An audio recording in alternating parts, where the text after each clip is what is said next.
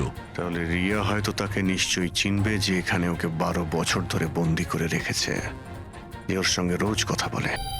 যে অপরাধীটা আসলে কে? রিয়া, যাও যাও রিয়া। এসো মা, আমার কাছে এসো।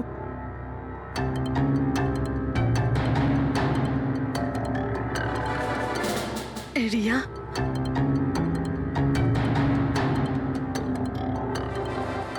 এসো সোনা আমার, নিজের মায়ের কাছে এসো।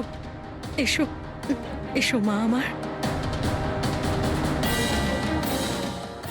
এসো মা, এসো এসো সোনা আমার। আয় মা। রিয়া,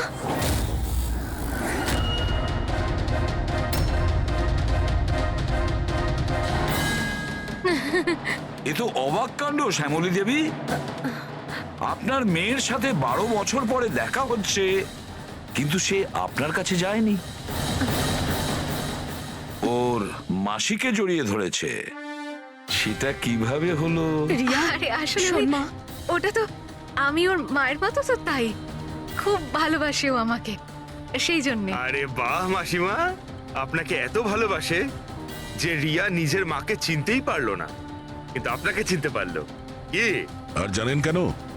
কারণ গত 12 বছর ধরে শুধু একজনই আছে যে রিয়ার সঙ্গে দেখা করত, কথা বলতো, যাকে রিয়া নিজের ভাবতো। এটা কি বাজে কথা বলছেন আপনি? আমি কেন ওর সাথে দেখা করব? আমি দেখা করিনি। রিয়ার সঙ্গে নিশ্চয়ই দেখা করেছেন, 12 বছর ধরে দেখা করেছেন। বাজে কথা আমরা বলছি না আয়েশা, বাজে কথা আপনি বলছেন। আমরা তো সেই ডাক্তারকেও খুঁজে বের করেছি যার সাহায্যে আপনি 12 বছর ধরে রিয়াকে ওষুধ খাইয়েছেন আর ও টেস্ট করিয়েছেন। আমি কোনো ডক্টরকে চিনি না, আমি বলছি তো আপনাকে, আমি কোনো মেডিকেল টেস্ট করাইনি। নিশ্চয়ই করিয়েছেন। না, আমি কোনো টেস্ট করাইনি। মিথ্যা কথা বলছেন আপনি। টেস্ট করিয়েছেন আমি আপনি। কোনো টেস্ট করাইনি বলছি তো, বারবার বলছি আমি কোনো ডক্টরকে চিনি না। আমি তোকে 12 বছর ধরে সেই ওষুধটাই দিচ্ছি যেটা ও 7 বছর বয়স থেকে খেয়ে আসছে।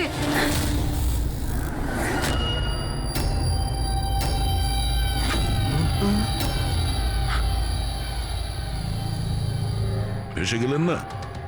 হ্যাঁ, যে লোকটাকে আপনি পাঠিয়েছিলেন রিয়াকে মারতে, ওর মোবাইলে আমরা ওর নাম্বার পাই, যে আপনার বন্ধু, যার সঙ্গে আপনি সবসময় দেখা করেন। আয়েশা, তুই এমন কেন করলি? বিহানের জন্যে। আমার ডিভোর্স হয়ে গেছিল, আমার জীবনে এমনিও আর কোনো উদ্দেশ্য ছিল না। আমি বিহানকে কার কাছে রেখে যেতাম? আমার মনে হলো যে এই পুরো প্রপার্টি, এই টাকা, এগুলো সব আমার ছেলের হওয়া উচিত, রিয়ার না। রিয়া তো তাছাড়া এমনিতেই ভীষণ অসুস্থ। তুমি নিজের ছেলের ভবিষ্যৎ তৈরি করতে গিয়ে নিজের বোনের মেয়ের জীবনে অন্ধকার নামিয়ে দিয়েছিলে। হ্যাঁ, শোনা, রিয়া নিখোঁজ হওয়ার পরে মনন আর শ্যামলী তোমার ছেলে বিহানকে দত্তক নেয়, এটাই তো তোমার প্ল্যান ছিল। তুমি এতটা নিচে নেমে গেছিলে যে তুমি একটা ছোট বাচ্চাকে মেরে ফেলতে চাইছিলে। আমি ওকে মারতে চাইনি, আমিও একজন মা। বিশ্বাস করুন আমার, আমি রিয়াকে আঘাত করতে চাইনি। খুব চেষ্টা করেছি আমি ওকে সামলানোর, কিন্তু কিন্তু সামলাতে পারেননি, আর সেই কারণেই আপনি রিয়াকে মারার পরিকল্পনা করেন। এই কেতন মাঝখানে কি করে এলো? আর ও রিয়ার ব্যাপারে কি করে জানলো? কেতনের সাথে আমার অ্যাফেয়ার চলছিল। ও আমার থেকে বয়সে ছোট ছিল ঠিকই, কিন্তু আমি ওকে খুব সাহায্য করতাম। অনেকবার আমি ওকে টাকাও দিয়েছি ওর কাজের জন্য। শুধু বয়ফ্রেন্ড ছিল ও তো তোমাকে মন থেকে ভালোবেসেছে। সেটা কি ওর দোষ ছিল? ও তোমার বয়ফ্রেন্ড ছিল, তাহলে ওকে তুমি মারলে কেন? হ্যাঁ, ওই কার্পেটের গলিতে একদিন ফটোশুট করছিল, হঠাৎ ও আমাকে দেখে ফেলে আর আমার পিছু নিতে নিতে ও রিয়া পর্যন্ত পৌঁছে যায়। আমি ওকে খুব ভয় দেখাই, খুব হুমকি দিই, এমনকি এটাও বলি যে আমি ওর ক্যারিয়ার ধ্বংস করে দেব। কিন্তু না, বোধহয় ওর মধ্যে মানবিকতা জাগছিল, সেই জন্য ওকে শেষ করে দিতেই হলো। বাহ, দারুণ কাজ করেছেন। কিরকম মা আপনি! 12 বছর ধরে একটা নিষ্পাপ শিশুকে তার মা বাবার থেকে দূরে রেখেছেন। কি পেলেন আপনি? হ্যাঁ, ভুলে গিয়েছিলেন আপনি যে দেরি করে হলেও সত্যিটা সামনে আসবেই। নিজের স্বার্থ সিদ্ধির জন্য বড় অপরাধ করেছেন আপনি। আইন আপনাকে কোনোদিন ক্ষমা করবে না। কঠোর থেকে কঠোরতম শাস্তি হবে আপনার, কঠোরতম শাস্তি।